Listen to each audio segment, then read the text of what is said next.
And Okay. Our mission. Helping Parents Heal is a nonprofit organization dedicated to assisting bereaved parents.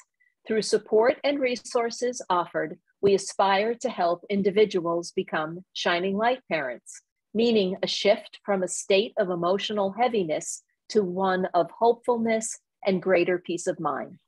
Helping Parents Heal goes a step beyond other groups by allowing the open discussion of spiritual experiences and afterlife evidence in a non-dogmatic way.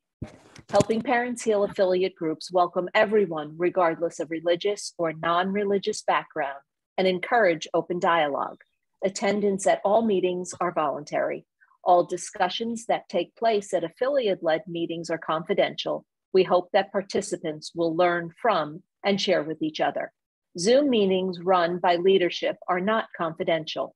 These meetings typically feature guest presenters and are posted on YouTube so that affiliate members worldwide can watch and benefit. Neither type of Helping Parents Heal meeting is designed to replace traditional therapy or spiritual counseling. Helping Parents Heal offers a wide variety of speakers, allowing parents to learn about many possible ways to heal. This includes presenters covering progressive topics such as afterlife evidence and connecting with our children who have passed.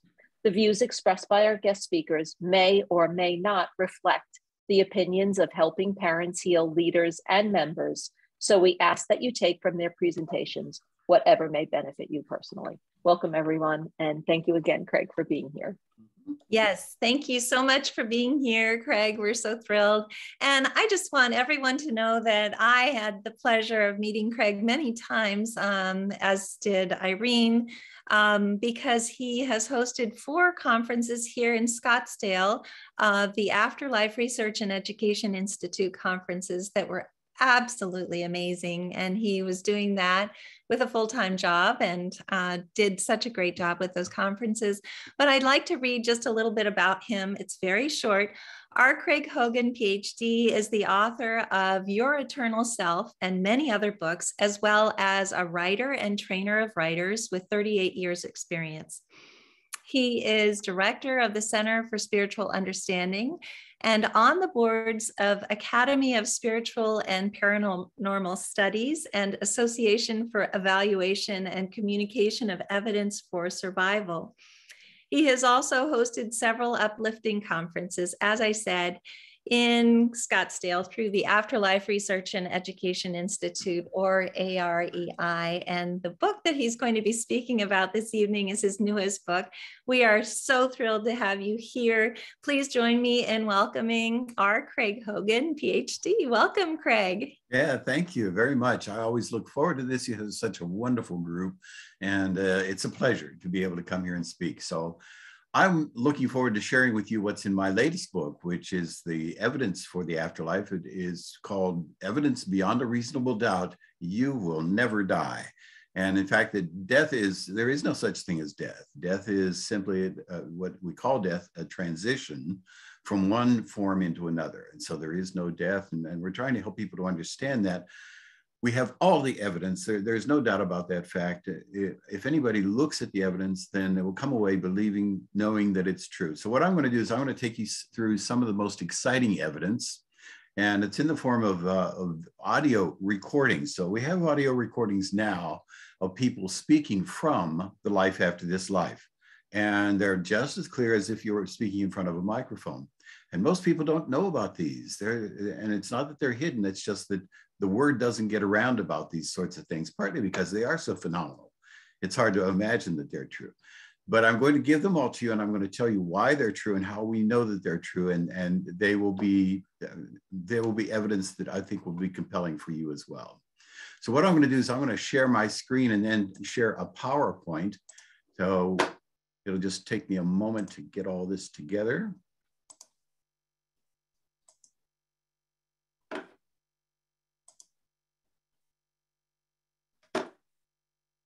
Okay, can you see that?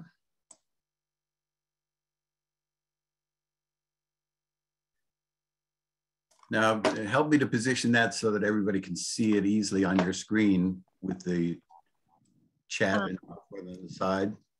Let's see. I think that what needs to be done is to make it big, but I don't see how to do that. But you know, okay, this is weird. I don't see the button to make it big. Just a moment. I'm going to make it full size here.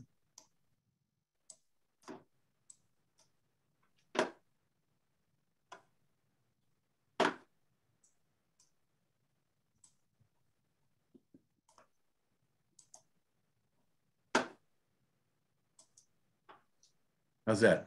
Perfect. That's okay. perfect. Okay. So this is the best evidence that we have available today. It is evidence that is beyond what you will read in most of the journals, in most of the descriptions of the evidence, because of the fact that people have a difficult time understanding it, believing that it's true, because it is so phenomenal. I'm going to give it all to you this evening. In my book is Evidence Beyond a Reasonable Doubt. You will never die. There is no such thing as death. And we're trying to help people to understand that and eradicate that word from our language. I avoid using it when I can.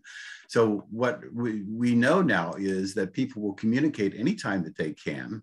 One of the ways that they communicate with us from the life after this life is through what's called direct or independent voice recordings.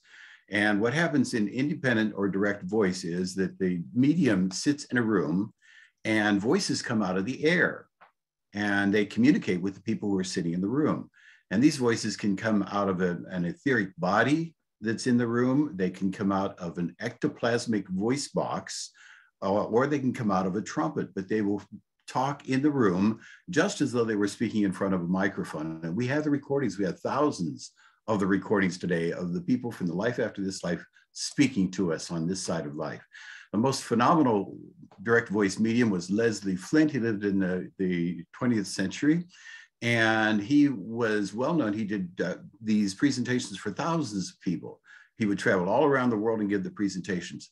He didn't care about money. He actually had trouble paying his rent, but he was a phenomenal person, a phenomenal medium. And what happened was he would sit in a room.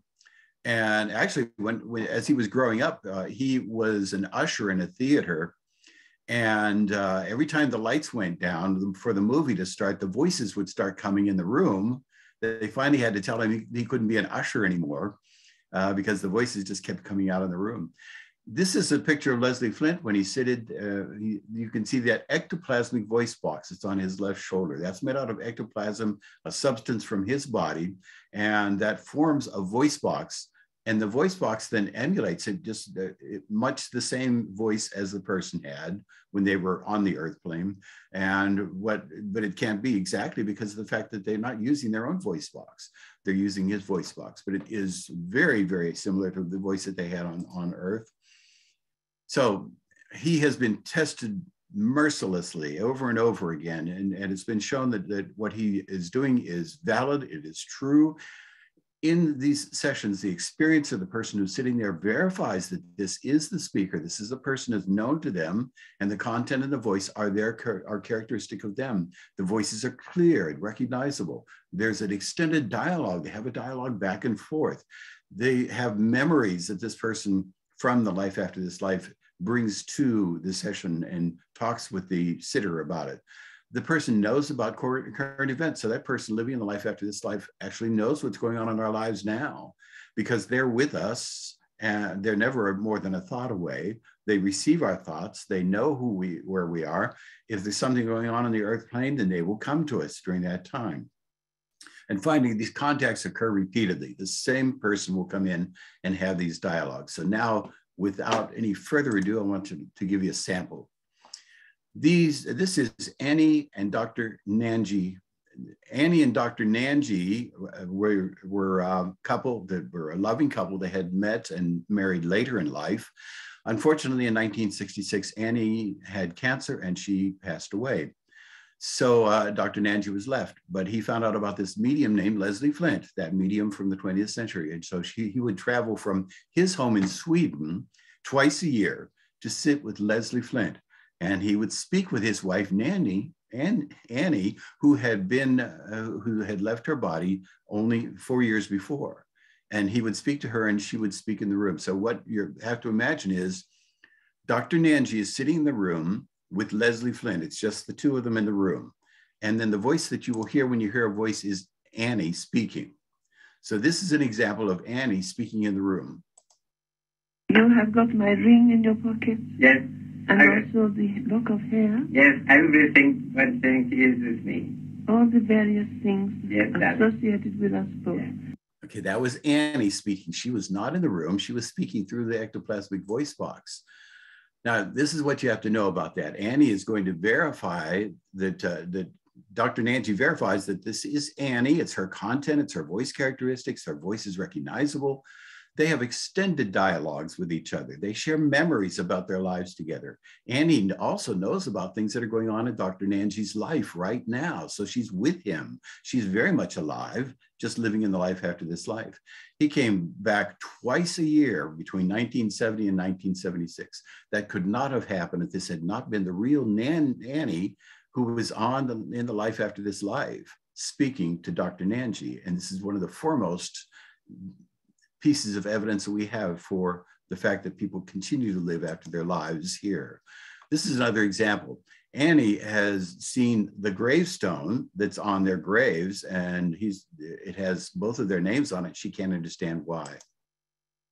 And you know the gravestone? Yes. Where you have put your name, but Yes. you are not there yet.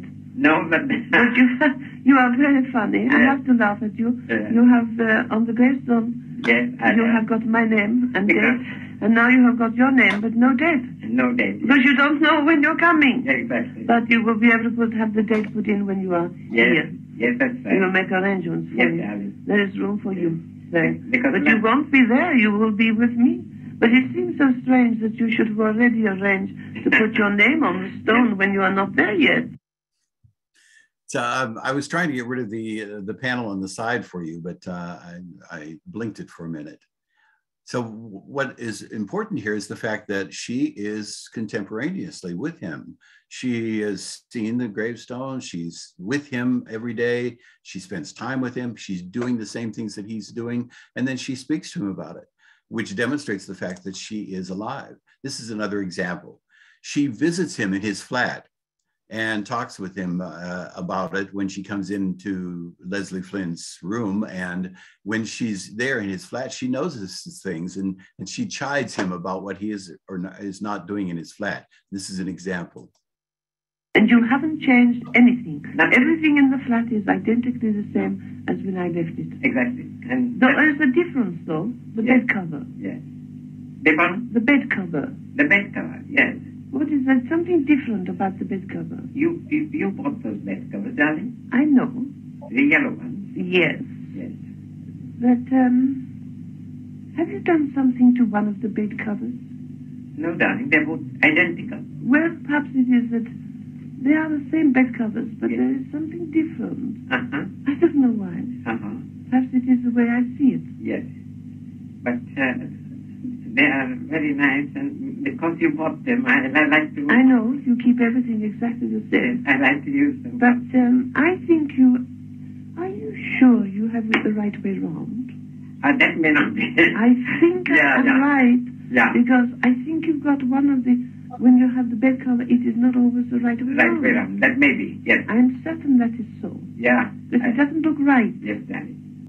So the next time that he comes 6 months later, and she asks him about it, and this is his response. I see you have made a difference with the spread of the bedspread. Yes, darling. It was so. I have even taken photos of the bedspread with half side on the wrong side and half side on the right side. I know. Sometimes these silly things are very good because there are things you don't think about and they are important in a way Yes. to prove, you know. Yes, And that we are near, of yes, course. yes. This is another example. You know that people who are living in the next life and come into our rooms, into our lives, then they will do things to let you know that they're there. And we've all had those kinds of experiences. We hear taps and raps, or or we see lights turn off and on, and it's them communicating with us. And this is a demonstration of the fact that it is true, because Annie does that to Dr. Nanji in his room at night. Because, you know, I hear your tapping. Good. And I'm surprised at myself that I can hear it. I always know when you hear, Yes. because you always acknowledge it, Yes, exactly. and you always say, thank you, darling. Yes, I know. And I try again. So she tries again. And incidentally, that is one of the things that they need to hear from us. So if you do get some sort of a sign from them, you have to talk to them about it, because they can't be sure that you got it. So if you get a sign from them, if there's something that shows you their presence or shows you that they're trying to get through to you, always acknowledge it, say thank you for it. And if you have a chance, you might stop for a minute and have a conversation with them. This is another example.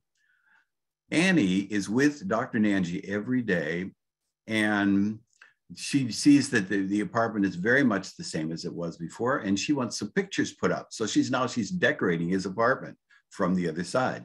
And so this is her comment about the pictures. I don't have to tell you, I am with you constantly. Yes, Daddy. Every day I come and spend some time with you, Yes. especially in the evening Yes. when you are quiet Yes, Daddy. in the apartment. Yes, Daddy. Everything is very much the same. You have not altered anything very much. No, Daddy. And you're going to put the pictures over the bed, Yes, Daddy. just as we would wish, huh? Yes. So here she comes back then 6 months later, and she's seen the pictures where he's put them, and she's thrilled about the pictures. I am so thrilled with the pictures. Yeah. You have got them in a very good prominent position. Yes. And you know, sometimes you see the light around them, Yes. the light around the pictures. Yes. I do. Good. I do little things, you know, to try to tell you I am there. Yes. Little things. Yes, I know. Things, Yes. you know. I know. So this is another instance in which she is giving him a signal. She puts a light around the pictures to show him that she's in the room with him during that time. This is another example. She sees him go to the cemetery and put flowers on her grave. Why do you still go to the cemetery? Well, darling, how can I pass your birthday without my... I appreciate it, but I'm Without not my there. family. I am not there. No, I know that. And I see you go there, and it makes you depressed. Yeah, No, I'm not depressed, darling.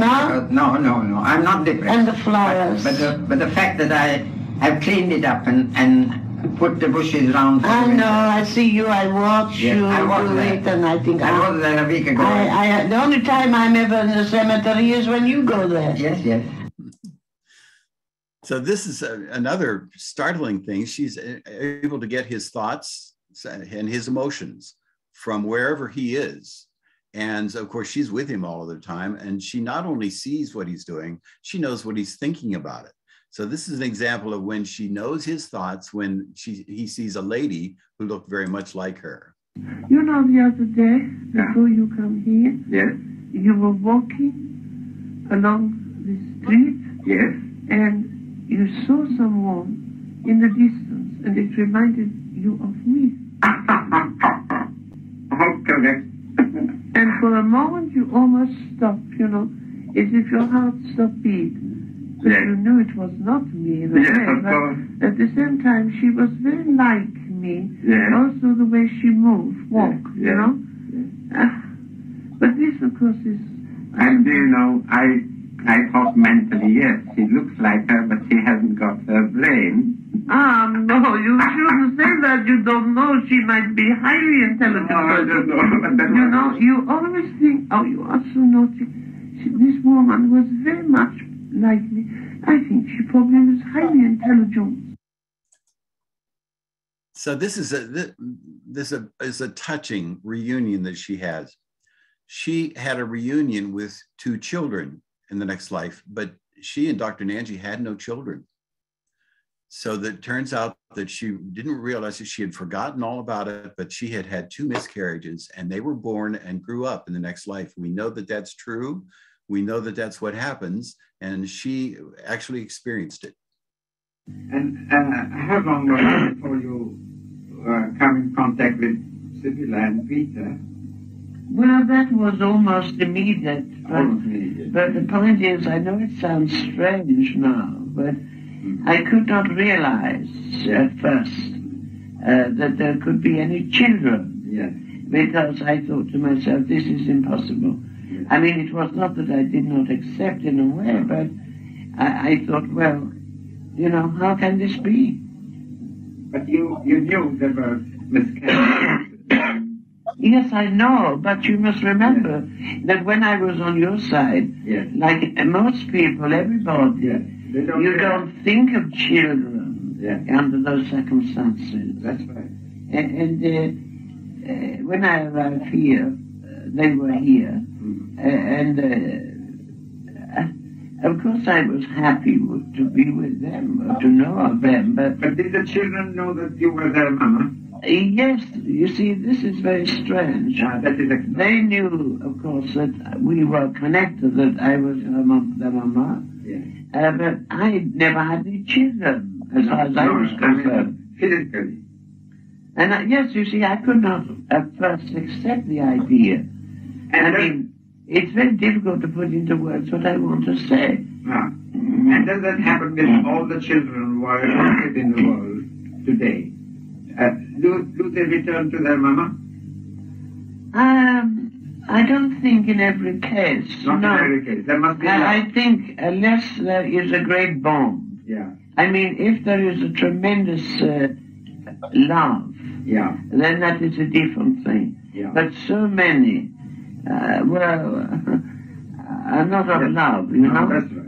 So what she's saying is what we've known to be true, that if a child is not born, and for any reason, doesn't matter, abortion, miscarriage, any sort of a reason, then if that child is loved by the parents, if that child is loved by the mother, then that child will be born in the next life and will grow up there at the same rate that they would grow up on the earth plane. And then they have this wonderful reunion when they get over there to the next life. And that then will happen if to anyone who loves a child that is not born. So this is another example of our getting messages from people living in the next life. We have materialization mediums. Materialization mediums are people who sit in a room, and because of this unique talent that they have, those who are in spirit, and there are doctors and scientists and chemists who are working on the other side, will make it possible for things to happen in the room where the materialization medium is. Among the most talented of them was David Thompson. He is a materialization medium. He is now living in New Zealand, and he is still doing materialization medium seances. And we have had him up for our conferences, and he did wonderful work there. And what I want to do is I want to give an example of one of the seances that he held. In this seance, there are sitters. There probably are about 8 or 10 sitters, and these are people sitting in the room with him. It's in the dark, and someone comes through from the other side and speaks in the room. They actually materialize and speak. And so you'll hear them speak, and they are speaking to one of the people who's in the room, one of the sitters. Now, the people on the other side, when they speak through these voice boxes, they have great difficulty learning how to do that. They have to force their thoughts into the voice box because they're not speaking. They don't have a voice box of their own. So they have to force their thoughts into the voice box. And then the thoughts are converted into speech. And some of them have a great amount of difficulty. This man only came through once, and so he hadn't learned how to do it. He speaks in a whisper. So you hear him speaking in a whisper, but you'll hear him speaking to his love, Sarah, who is in the room. Yes, we can hear you. Yes, we can hear you. Yeah. You're okay. Yes, you're okay. You're okay, you're fine. It's okay. It's okay. Everything's fine. You're amongst friends. You're okay. Friends, yeah. Just remain calm. Just relax. Relax. It's okay. It's just a bit strange.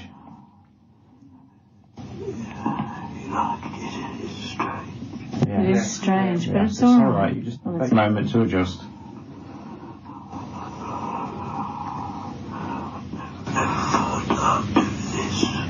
It's wonderful that you have. Can you tell us who you are? It's Nick. It's Nick. Hello, Nick. Hi, Nick. Baby. She's here to see Sarah. Darling, I'm here. Sarah, speak up to him. Yes, speak up. Nick? Yeah, I can, darling. I love you, baby. I love you so much. I love you. Don't ever leave me, okay? I know you're with me. As much time with you as I can, I'm always going to be there. Okay, my baby, just stay close. I love you so much, and you know how grateful I am for you doing this. You know, you know all those things that you've bought.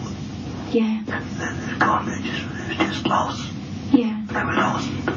Yeah. Don't worry about them. Really? I knew you was there. I knew you was there. Did you, darling? Was I enough for you? I just... Listen to me, we haven't got long. Listen to me. Okay, my baby. Always remember. Yeah. I love you with all my heart. Okay. I told you that just before I left you. I know. I'll always be with you. Always be with you. Okay, my darling. Promise me something. Yes. I want you to be happy. I will for you. I will for you. I'll make the best of what I've got here. For you. Remember, whatever happens, we'll always be together or we meet again. You promised me that. I promise you. Yeah. Come with my arm, I promise you. Okay, my darling. I want you to be happy. I will try. I am trying. I'm trying so hard. It's just such a shock, you know. But I'm trying hard. I'm doing better. I'm doing better, darling. You're good. I know you're good. You're doing fantastic.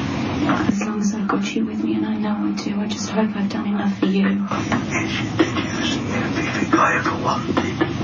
I was. I'm good. I just wanted to be enough. That's why I died peacefully. Oh, thank goodness. That's why I had that look of peace on my face. Yes. Did you see me when I went to see you? I didn't think you put into the coffin. I saw it all. Oh, thank you, darling.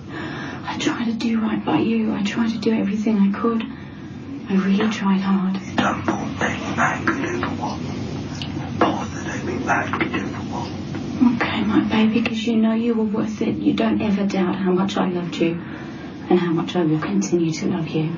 Don't ever doubt that. I really lined up for you. Okay, my baby. Oh, I love you. I love you.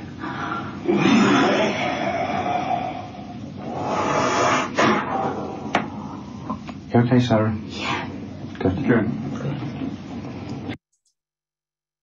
That's a touching experience. And that happens repeatedly. We have many of those where people have their loved ones come to them in these materialization seances.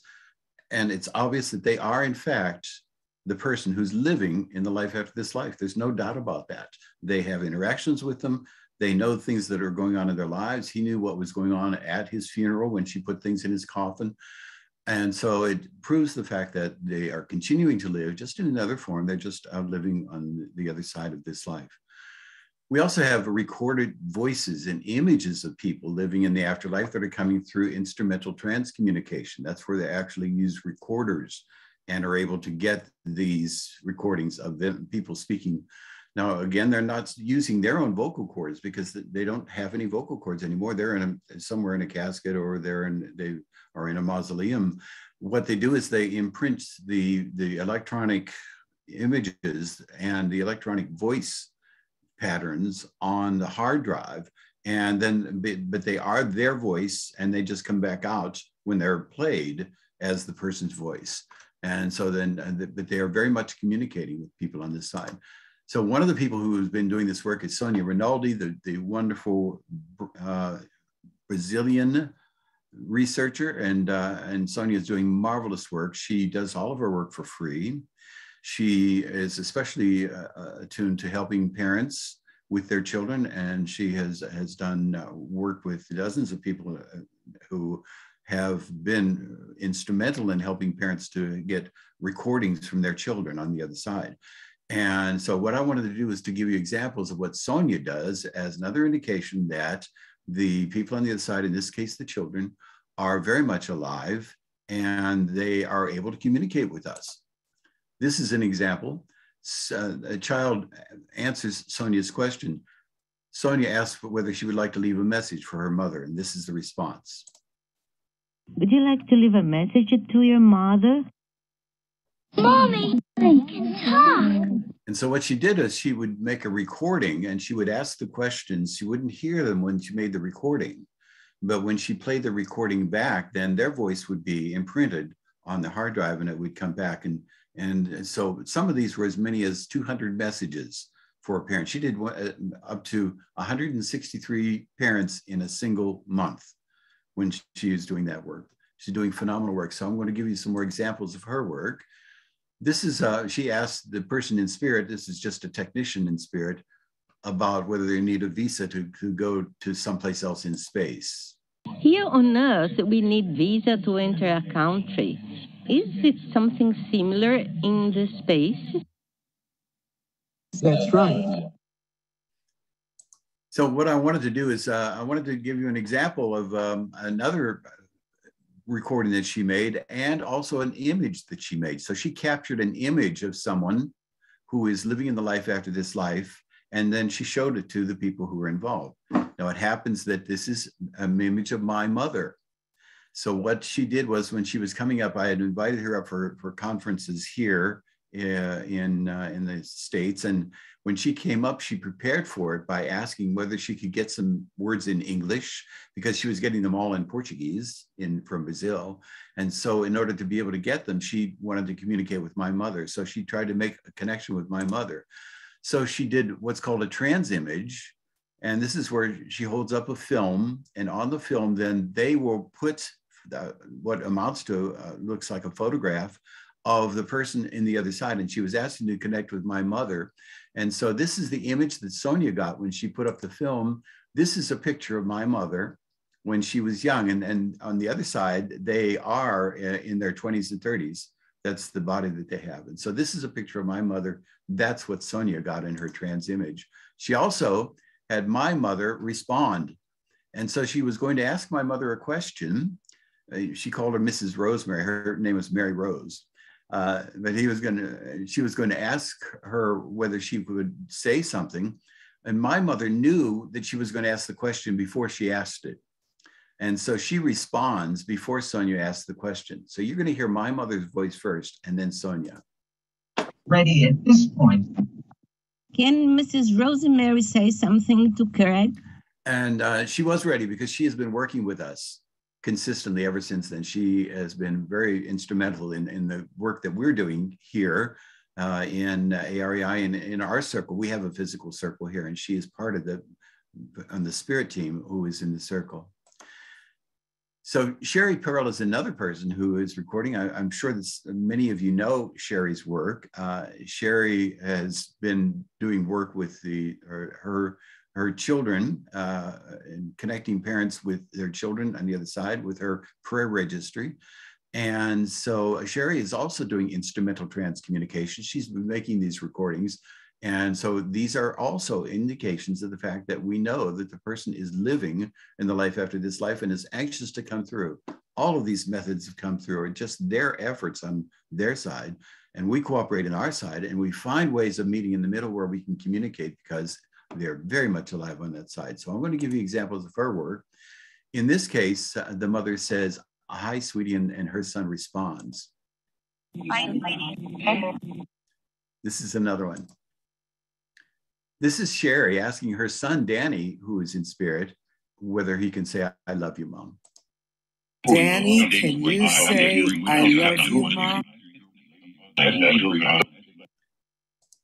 This is another example. This is a mother who called in. So what Sherry does is she has the parents call in on the phone, and she records their voice asking the question, and it gets onto the recorder.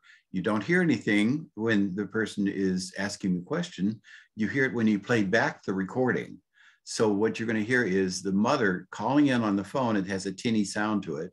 calling in on the phone, asking a question, and then you'll hear, when it's played back, you'll hear the child's response. I love you, and I just want to know, do you still love me? This is another example. This is a mother who called in. Adam, it's Mom. I want to know, are you at peace?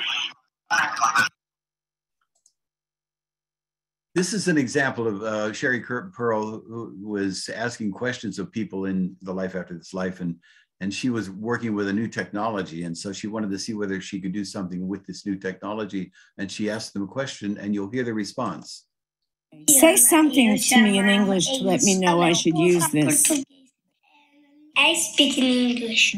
Now, Sherry is working with Sonia Rinaldi's efforts. She is working with the original method that Sonia Rinaldi had originated, and she's teaching people how to do it now. So anyone who would like to learn how to record voices like this, she has them on her prayer registry website. And so you can go there, and she's made a video to help people learn how to use them, how to do it. And then she will do what she can to help people to make their own recordings of their loved ones on the other side. And I also, if somebody wants to send me a recording, then I will listen to it and see what I can find, and then coach you through doing it if you want to try to do it yourself.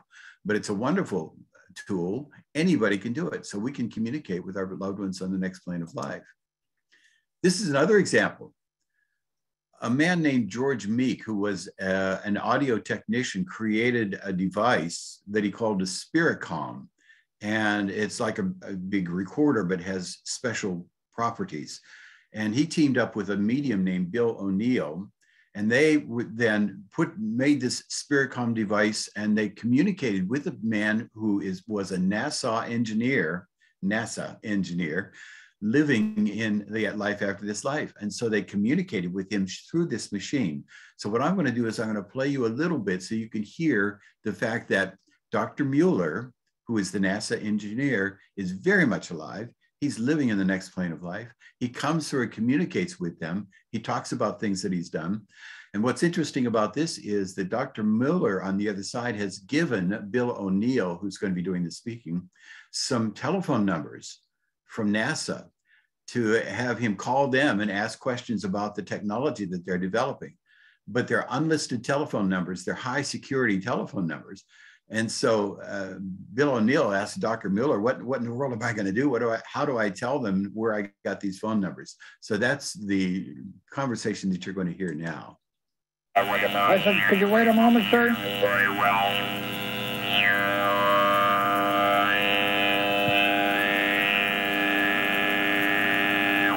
Yes, sir. What's wrong? Nothing's wrong, sir.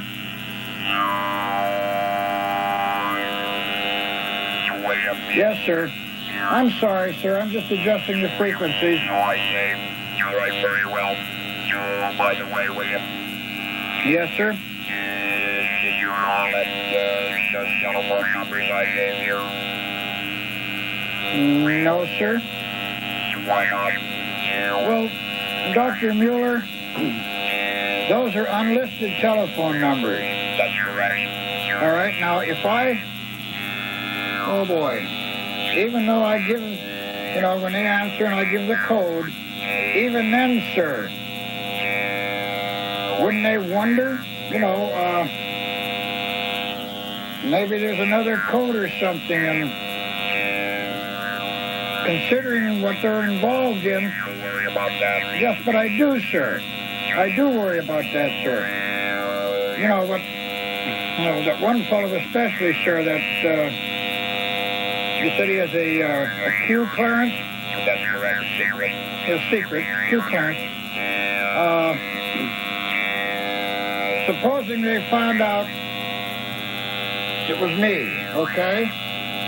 And they wanted to know how I got a hold of the unlisted telephone number. Now, who would believe where I got these unlisted? Oh boy! So he had a time of it, and we have many of those conversations that he had with Dr. Mueller on the other side. And the importance of it is the fact that we did get the recordings. We have the recordings of him speaking with people who are living in the life after this life. When a person is put into a state of mind in which they can have these afterlife communications, anyone can have them. We have methods that are 98% successful in helping people to have an afterlife communication with a person on the other side who is now very much alive, anxious to communicate with them. One of the people who has done work in this area is Cheryl Wright. She is a Washington State licensed mental health counselor. She developed a method of communication called repair and reattachment grief therapy. And so she has clients come into her counseling room and they sit and she takes them into a state of mind using a method called bilateral stimulation that is in EMDR. I don't know if you know what EMDR is, but it's eye movement desensitization and reprocessing.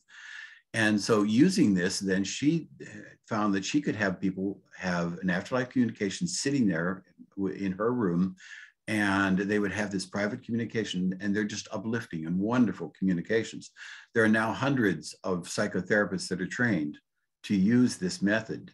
And if any of you who are listening are psychotherapists, I really would recommend that you learn how to use the repair and reattachment grief therapy. So what I'm going to do is I'm going to show you an account by a woman who actually had her own afterlife communication with her daughter. Her daughter had been killed in an automobile accident. So she went to Rochelle. She sat in Rochelle's office. Rochelle put her into this state of mind in which she could have this communication. And she had her own communication with her daughter on the other side. And this is her account of what actually happened. This is her daughter, Carol. I'm sorry, Kate. This is Carol. Immediately as my session began, I had headphones on and music playing and was following Rochelle's instructions. My daughter, Kate, came up in my head. The best way to describe it was my eyes were closed and the visual right away was on the left side of my mind. Kate appeared coming down a sidewalk, and like I said, it was on my left side. There was a wall, and it was beautiful. There was ivy growing out of it and a big old tree. Kate started walking towards me, and it was amazing to have this. I was sitting there with my eyes closed, literally looking at my daughter, Kate, walking towards me. As she walked towards me, she put her hand out, and I was able to put my hand out and feel hers on mine. I was able to feel her fingers, also to hug her and to stroke her hair. She was wearing a t-shirt and shorts and flip-flops like she did when she was alive and she was here on Earth, and it was amazing. She led me down the sidewalk and we walked, and she was talking and I couldn't understand what she was saying, but it was just truly amazing that my daughter was literally, I was right there with her. Other than to say that it was real, I don't know how else to explain it. We flashed from walking on the sidewalk to the accident scene, and Kate died on a Sunday night in torrential downpour rain. We went to the accident scene. Kate was in a white dress, and she was right over the center of the street. I could see the lake that was at the accident scene. I could see the guardrail.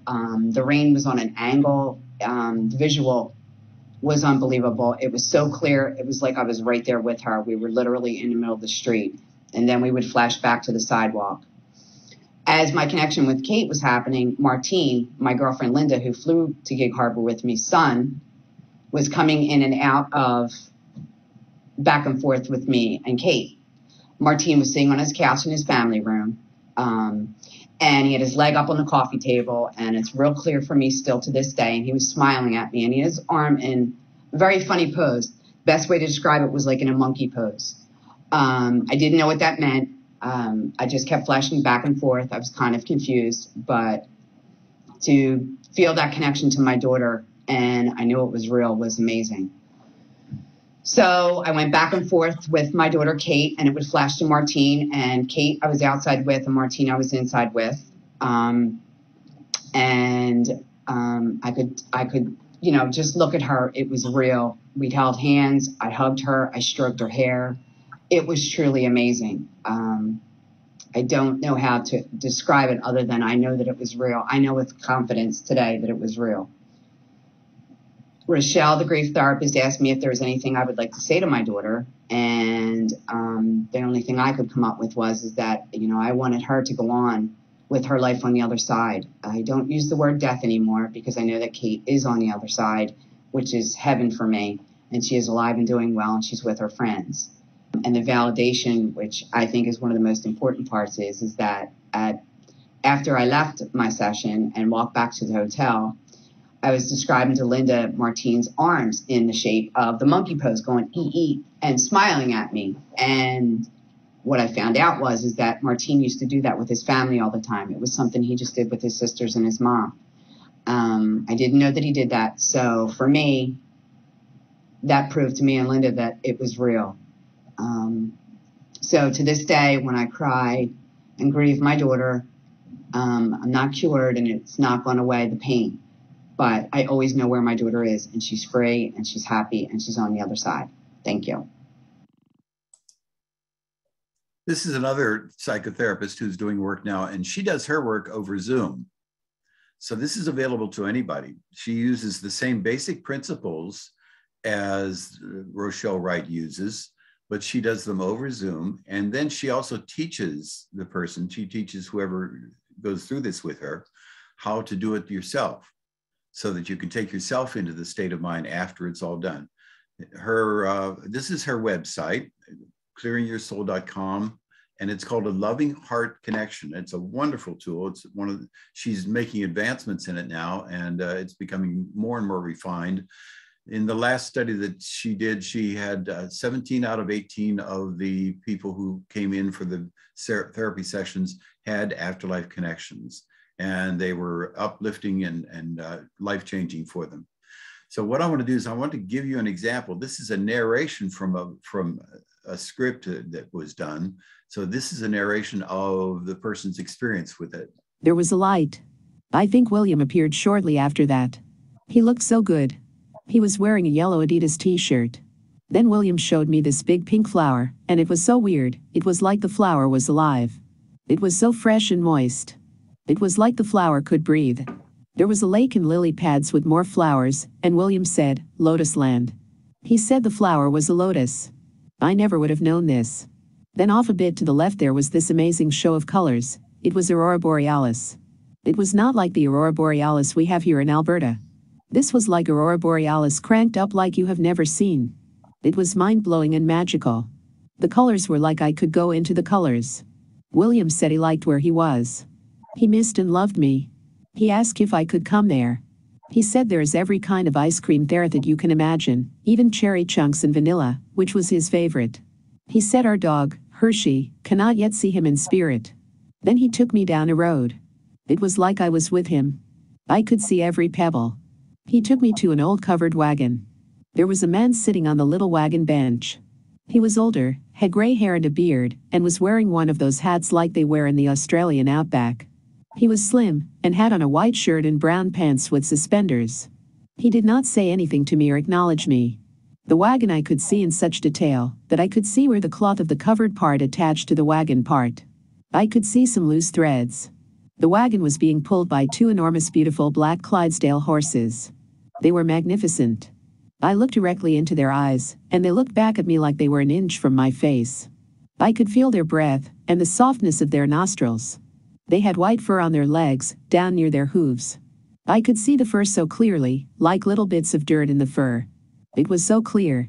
I cannot describe how clear this was. It was just so amazing. I think at this point I had almost forgot I was sitting in a chair. I was so engrossed in my surroundings. William said he liked riding in the back of the wagon. Then at that point I could feel William was leaving. He said he would see me later, and he loved me. That's wonderful, uplifting. And this is something which any person can have. You can have in your living room, wherever you are, you can have this experience. This is another psychotherapist. His name is Dr. Alan Botkin. He's an Illinois state licensed psychotherapist. He was at the Illinois VA hospital, and he developed a method called Induced after-death communication. And it just puts people into the state of mind. It's using the same methods that are used by Rochelle Wright and Jane Bisler, but he was the first person who had originated it. And so now there are hundreds of psychotherapists all around the world who are doing this. He has had a success rate of having people have some sort of a connection or feeling of connection with 96%, and of having an extended connection of 70%. So he has a very successful method. And I have I've written a book with him called Induced After-Death Communication, and that is available on Amazon.com. I've written a book with Rochelle Wright too. It's called Repair and Reattachment Grief Therapy. That's available on Amazon.com. What I want to do now is I want to give you a couple of examples of people who have gone into these sessions with Dr. Botkin. The first of these is going to be a combat veteran. This is a man who was in combat in Vietnam, and he was grieving terribly for a young soldier, a young Viet Cong soldier that he had killed. He was probably just a boy, might have been 14 or 15. He calls him a child. He was very young. And so he killed this soldier. He actually saw him. He saw him look at him. And when he looked at him, he shot him. And so he was grieving for this child. And so he went into the induced after-death communication, and the child came to him and during this communication. And this is a description of what happened in a trailer for a movie.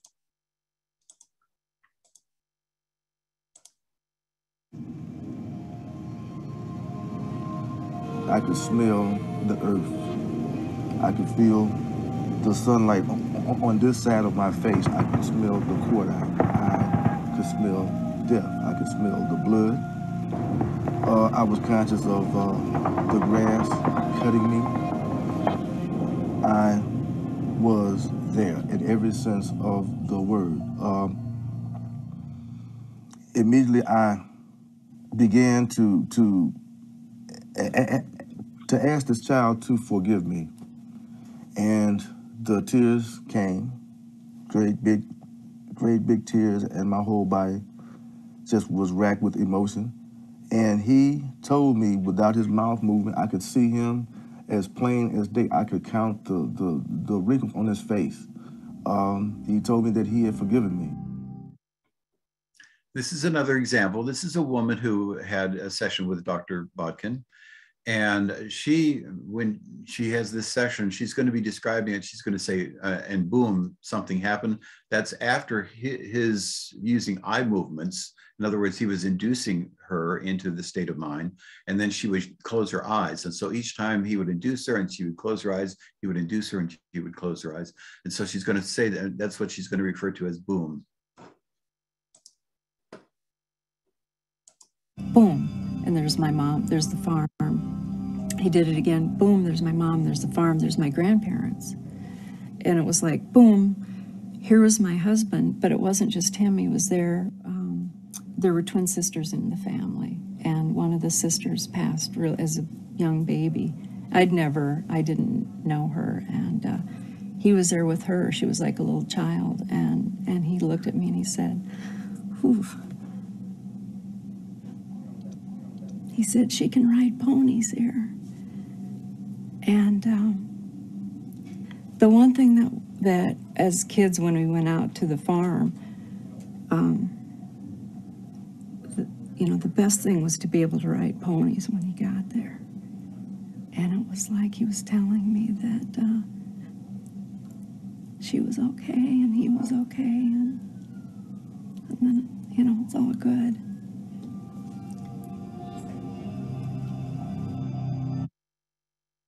Anyone can have an afterlife communication. So in other words, these are people who just come in, they sit down in the psychotherapist's office and they have a communication. We know that this is true. Anybody can find their own method. So any person can, there are methods that are being used, and you just have to find the right one that works for you. And sometimes it takes a little more work than it does for someone else, but anyone can have an afterlife communication. We have a training program that I developed for AREI. It's called a Self-Guided Afterlife Connection. And in this training program, we teach you how to have your own afterlife connection using the same principles that were used by the psychotherapist, but it's something you don't need a psychotherapist for. So in other words, somebody could sit in their living room and go through this training, and after they've gone through the training, they have the afterlife communication. It's 86% successful. So that this is something that anybody can learn. It's free. It's on the internet, and it's at selfguided.spiritualunderstanding.org. And I would invite anybody to get on and go through the training. If you go through the training and you fill out there's a little form after each stage of the training. And if you go and fill out that little form, I will coach you and try to help you with the self-guided afterlife communication. So this is a narration of a woman who had actually had her own self-guided afterlife connection using this method that the training teaches. Then I saw a young girl, a teenager. She had familiar features.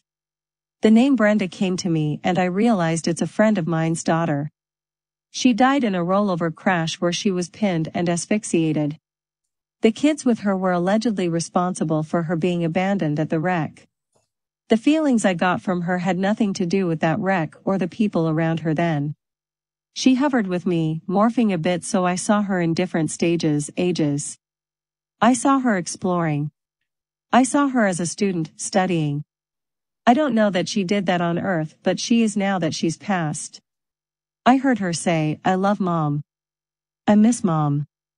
I asked in my mind, how can you miss her? You are always with her. It was a misunderstanding. I saw some food item rolled. It looked like a lobster roll but with jalapenos. I was focused on it too much and it disappeared. I looked to the side and saw her as a little girl, rolling out dough, working on a red check tablecloth, working so hard. She was darling. Then I realized, oh, she misses doing this stuff with her mom. At least that's what I got from it. I saw her enjoying the weather, the fall, the leaves, colors. I saw her and felt her loving the ocean and tide. I could feel her sort of drinking it in. She showed me some other things she was liking about where she was. And her condition. So what happened was that well, how do you do? She had gone through this, and after she had gone through her connection, she sent me an email that she had talked to the mother of this young girl. And she was asking the mother about what she had heard, what she had seen. And this was the mother's response. Well, how do you do? I wrote Lauren, mother of Brenda, in the Afterlife connection, and told her the first part of it and how confused I was with the roll-ups that had jalapeno in them. I kept thinking, what on earth? So I wrote Lauren, unsure of how much to tell her. I can never remember who is a believer and who isn't. Guess what? She writes back and says it makes sense to her. Yes, they made jalapeno roll-ups. What? I've never heard of such a thing. Look, if I ever thought I was making this stuff up, well, I completely believe now. Where the hell did jalapeno roll-ups come from? So we're at the top of the hour, so I'm going to turn it back over to you. Well, thank you. I first just want to tell you that everybody's so interested in everything that you're saying. The last website that you were talking about, which is the guided, let's see. Self-guided. Self-guided spiritual orientation. So it's www.selfguided.spiritualorientation.org. Is that correct? Spiritual understanding. Spiritual. So yeah, selfguided.spiritualunderstanding.org. Okay, wonderful. Yeah, and I invite you to get on it. We'd love to have you go through the training. I will help you.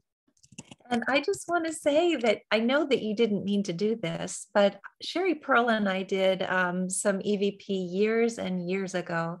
And I don't know if you realize this, but the one that says, "Hi, sweetie," and then it says, "Hi, Mom." Yeah, you knew that? Okay. That was wonderful. Oh, my goodness. I do it first. Okay, I was thinking, I don't think that Craig knows that's me, but I knew it. Yes, that's wonderful. Well, thank you for putting that on there. That made me feel so good. And actually in that recording, it sounds just like Morgan. I don't know if you realize that, but okay, I'm sorry, I'm trying to talk to you, and at the same time, we have a whole bunch of questions too. Lots of people in the beginning of the recordings, and I think this is kind of important, were really confused as to where the voices were coming from. So first of all, obviously, when the man and his wife, Annie, were speaking, that was coming through another medium who was doing this with ectoplasm. Is that correct? Yes, right. And the second one with David Thompson and Nick, who was coming through, David was speaking as Nick would speak. Is that right? He was... No. Okay. No, Nick actually materialized. So he actually materialized and stood in front of Sarah. David Thompson is strapped to a chair inside a cabinet. So, and they strapped him to a chair, they put tape across his mouth, he couldn't move. And so that was Nick standing in front of Sarah. He had materialized, which means that the ectoplasm comes over his body and forms his body. And he was able to then put her face in his hands. Wow. That's pretty amazing. And a lot of people were very excited about what Rochelle Wright does.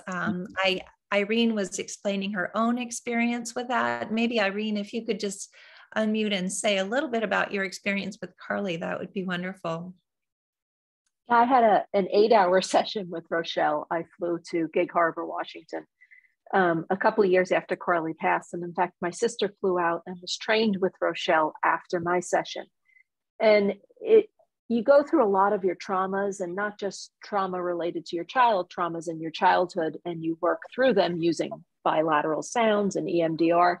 And then at the end, it was just magical for me. I mean, Carly was right there, and she told me she was fine and she was alive and that everything was good. So it was a very big shift in my journey. And I recommend anyone having a session doing it. I did it myself. I wasn't doing it for the purpose of connecting. I was doing it to work on the trauma, but I was very lucky to have both happen.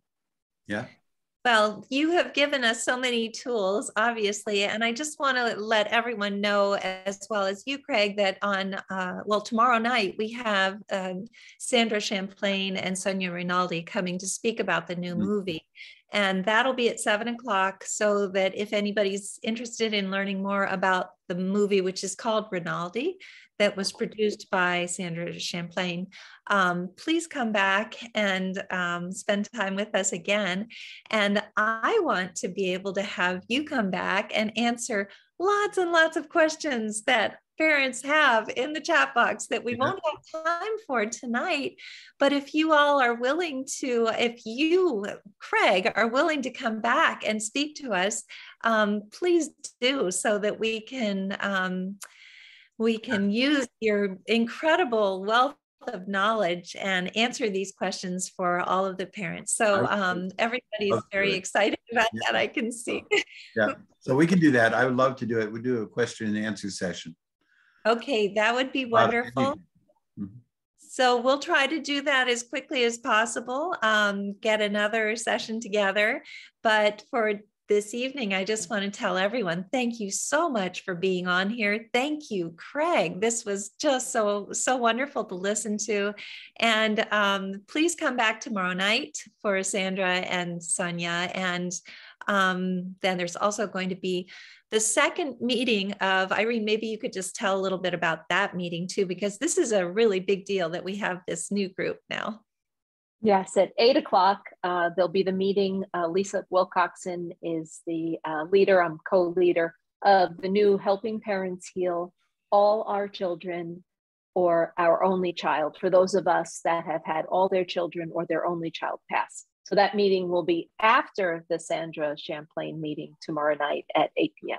And we hope, if you didn't know about it, that some of you will join us. Yes, anyone who would like to is welcome. And we're just so grateful to you, Craig. And at the end of these meetings, we always ask everyone to unmute and say thank you and good night. So if you all would like. Thank you, Craig. Thank you so much, Craig. Thank Very, you. very much. Thank you. Thank you, Craig. This was amazing. Thank you very much. Thank you. Thank you. Signing up. The self-guided afterlife. Bye, everyone.